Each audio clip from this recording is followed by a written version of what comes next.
Hello, everyone, and welcome to the Star Wars Guys YouTube channel where the Force is family. I am Master Paul, and once again, joining me as my guest. Golgo 13 of Golgo 13's Anime 101.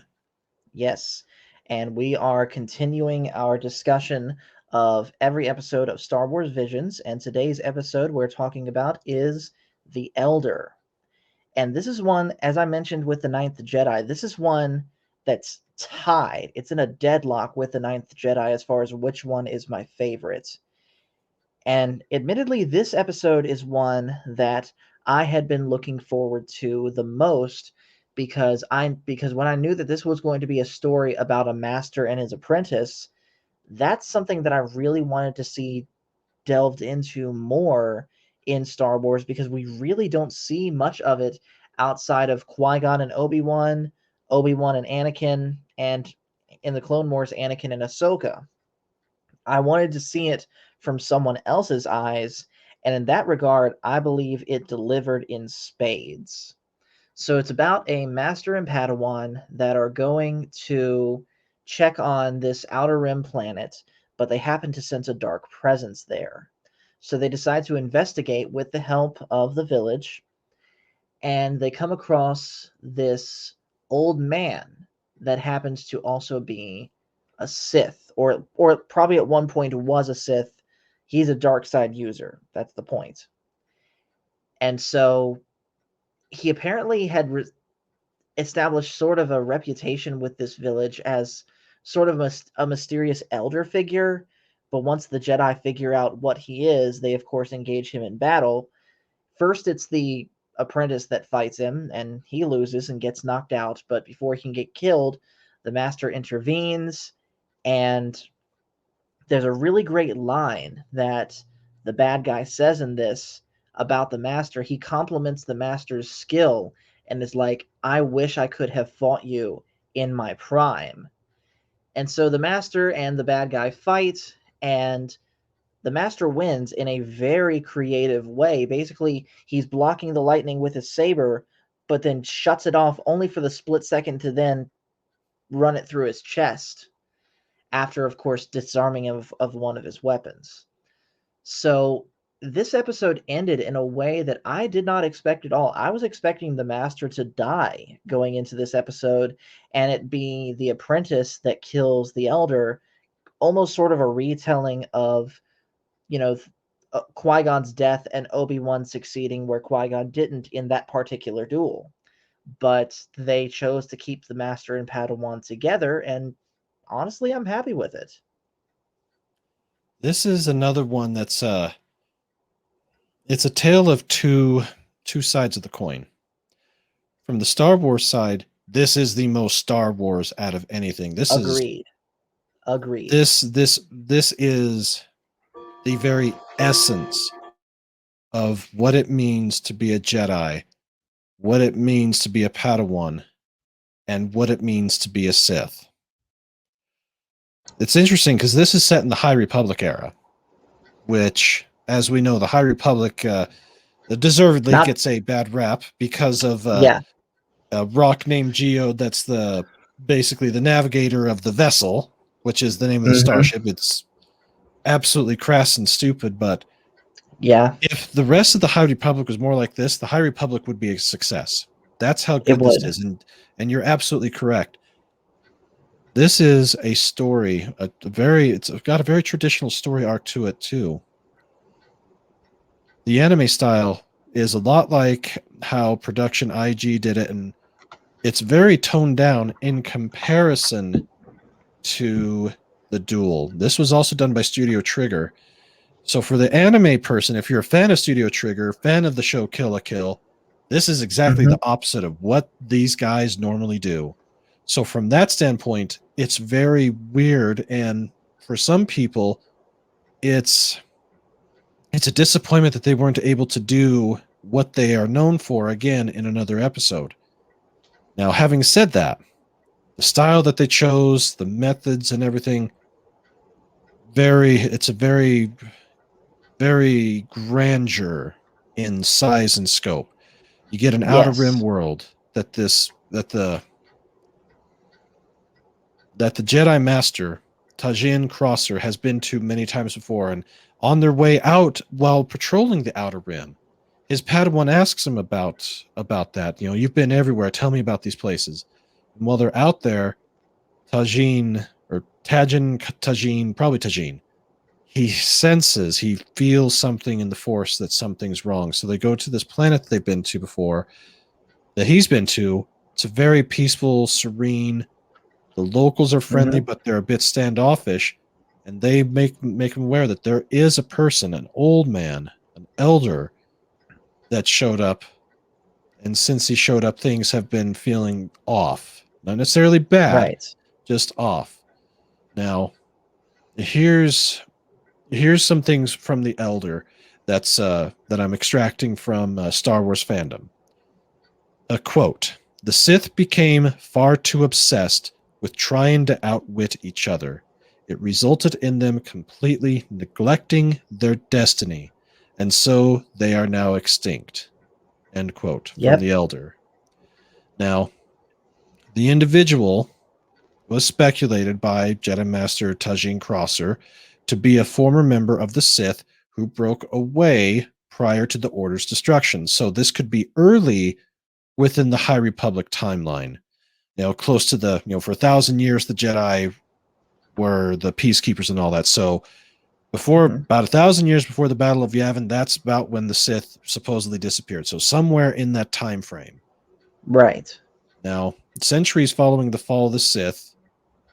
So I guess the elder is either a historian or a Force adept or something like that, because the way that it's shown here is he's encountered on this planet by Tajin and his Padawan Dan Gavash on the planet in the Outer Rim territories.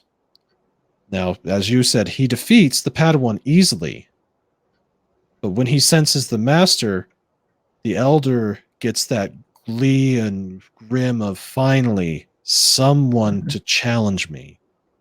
The Yeah. way it plays out and the way it works, as the Elder put it, had he been the same age as Tajin Crosser, he would have completely and utterly wiped the floor with him. That's how powerful that he suspected that he was and claims that he was. And looking Right. at his style, running with twin blades, twin katana blades, lightsaber blades. Hmm. He had a connection to the Force. He was very strong. He could do the lightning. He could do all these other things. But the Padawan, being inexperienced, couldn't overcome that experience gap. Whereas Right. the Master, he could. He matched up with skills and was superior in the skills because he was younger. He could do things that the Elder could no longer do because of the infirmaries of being older.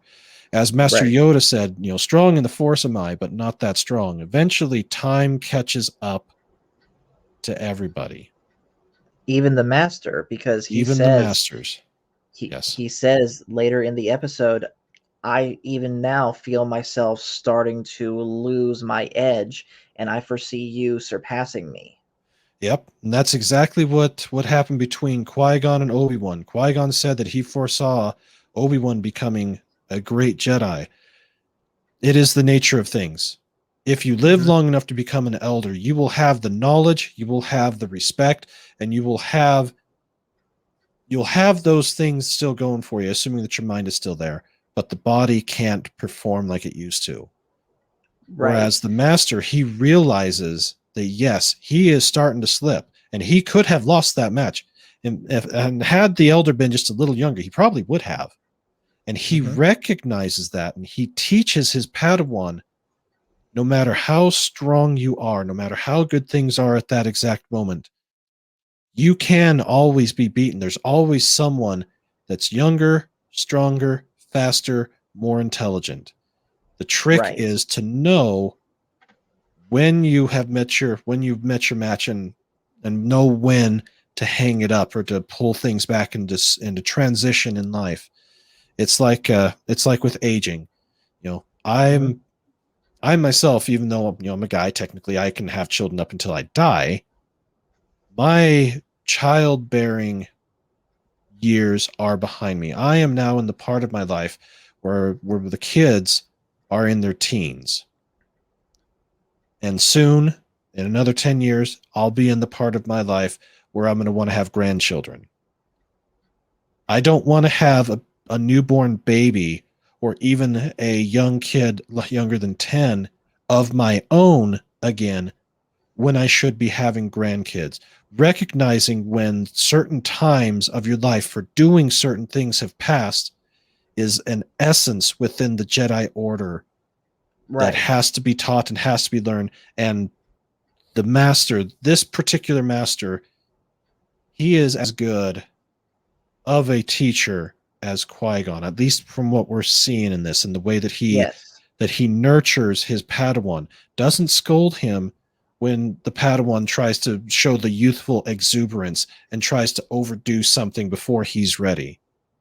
Mm-hmm. So this one, as far as the Star Wars side goes, this is a 5. This is everything, the synthesis, the base element of what Star Wars is for a Jedi. I agree. 5 out of 5, Yeah. easily. In Yeah. fact, I know I said at the beginning of this video that this was tied with the Ninth Jedi, but after discussing all of that, I think by just that ever so slight slim of Yep.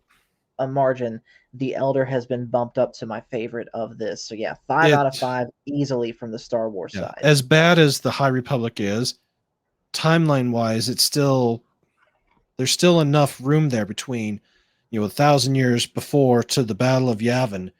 There's enough time there Yeah. for the Jedi Order and for good stories to be told, Oh for yeah. for how they keep the peace, or in this case, finding someone that could be a troublemaker. Now, as far as the acting goes, the voice acting, the Japanese side was very good, and the voice actors for this one are typically they weren't Japanese for the English dub, Hmm. with one exception. The Elder was voiced by James Hong. He has done pretty much everything. Poe's father in Kung Fu Panda. He was in Blade Runner, The Golden Child, Mulan, Tango and Cash, Big Trouble in Little China. Okay. He is a master and a scholar and a gentleman for being one of the greatest Japanese voice actors, and for that matter, one of the most prolific Japanese Americans to be in cinema over the course of the past 30, 40 years, because he has done I believe everything. it. And just to show you how long he's been in it, he even was in Flower Drum Song, and that was back in 1961. Jeez. Yeah. Wow. Well, he was I'm gonna born have in to look up some more of his 1929. stuff. He's 92 years old, and he looks dang good for 92.